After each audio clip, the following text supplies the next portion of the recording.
Bloodstream infections. What is bacteremia? Bacteremia is the presence of a focus of disease or may represent transient presence of bacteria in the bloodstream without multiplication. Next, septicemia, also called as sepsis. So, sepsis occurs when active bacterial multiplication or bacterial products, that is toxins, causes harm to the host. So when there is multiplication producing bacterial products or toxins, it is septicemia. Without multiplication is bacteremia. Bacteremia is of three types: transient bacteremia, continuous bacteremia and intermittent bacteremia. The transient bacteremia may occur spontaneously with minor events like brushing of teeth or chewing of food, etc. Next is continuous bacteremia.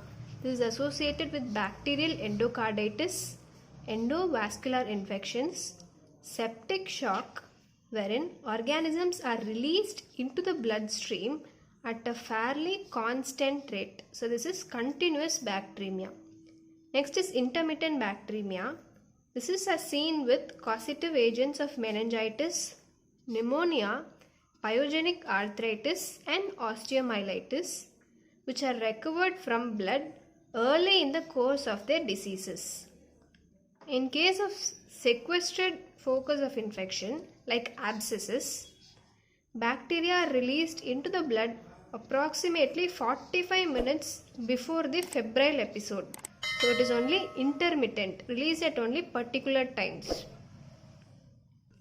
Coming to the clinical presentation. The two main categories of bloodstream infections are intravascular and extravascular. Intravascular occur from within the cardiovascular system. Extravascular are those entering the blood circulation through the lymphatics from the site of infection. The signs and symptoms of septicemia are fever or hypothermia with chills, hyperventilation and subsequent respiratory alkalosis due to hyperventilation. During hyperventilation, more amount of carbon dioxide is released out, due to which there is respiratory alkalosis as acid is being eliminated. The septic shock is characterized by fever, acute respiratory distress, shock, renal failure and intravascular coagulation. Next, let's see about the pathophysiology of shock. Septic shock is mediated by activated mononuclear cells producing cytokines like tumor necrosis factor and interleukins. Gram-negative bacteria release endotoxin, which is lipopolysaccharide. The core of the lipopolysaccharide is made up of lipid A, which mediates the systemic response including fever, activation of complement and certain clotting factors. The gram-positive bacteria produce exotoxins which have a similar response as this. The etiology or the causative agents of bloodstream infections. Bacterial cause, viral cause, fungal cause and parasitic cause. First is bacterial cause. Various bacteria like Staphylococcus aureus, coagulase negative staphylococci, beta hemolytic streptococci, Enterococcus species, Streptococcus pneumoniae, viridans streptococci, Salmonella species, Escherichia coli, Klebsiella pneumoniae, Proteus species, Pseudomonas species and Brucella species. These are the different bacteria which can cause bloodstream infection. Coming to the virus, the main viruses are HIV, human immunodeficiency virus, Epstein-Barr virus and cytomegalovirus. The fungi includes Candida, Cryptococcus, Coccidioides immitis, Histoplasma capsulatum, Blastomyces, Mucor species and Aspergillus species.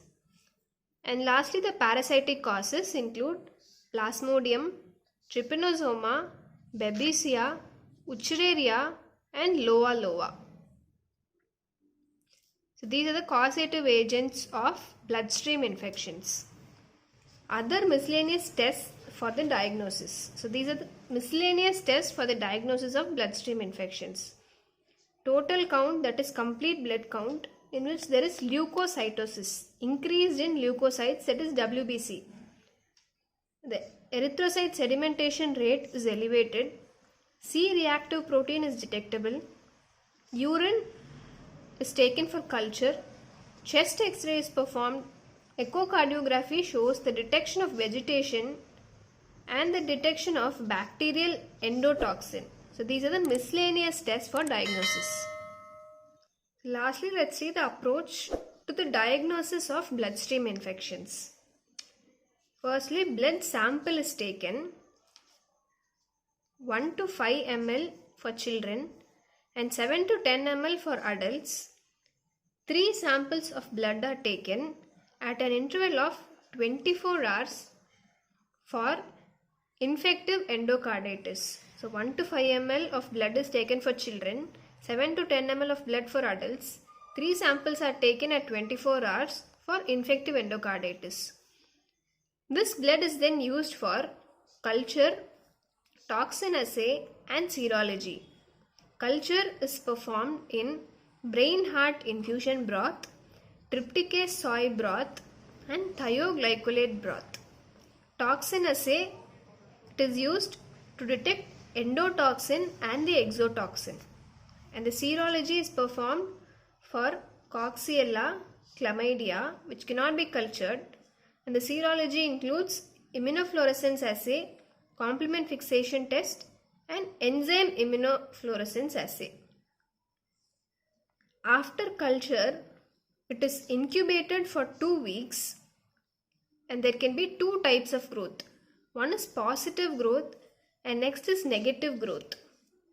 So if there is positive growth, it should be subcultured in media like blood agar, McConkey agar and chocolate agar. There will be negative growth for Coxiella burnetii and chlamydia as they cannot be cultured. So for them to detect these organisms, the McCoy cell culture is performed. So this positive growth is followed by identification and antibiotic sensitivity.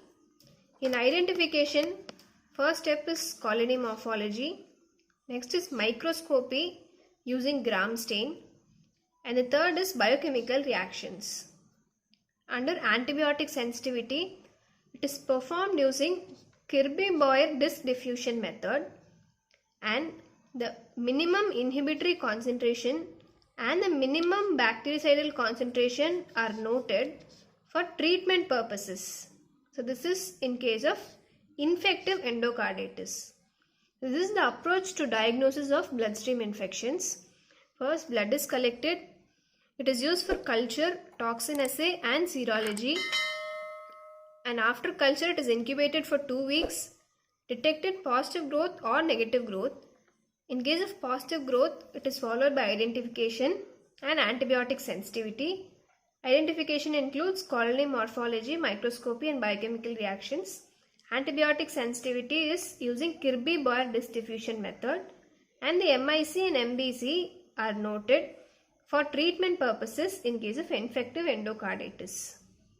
So this is about bloodstream infections.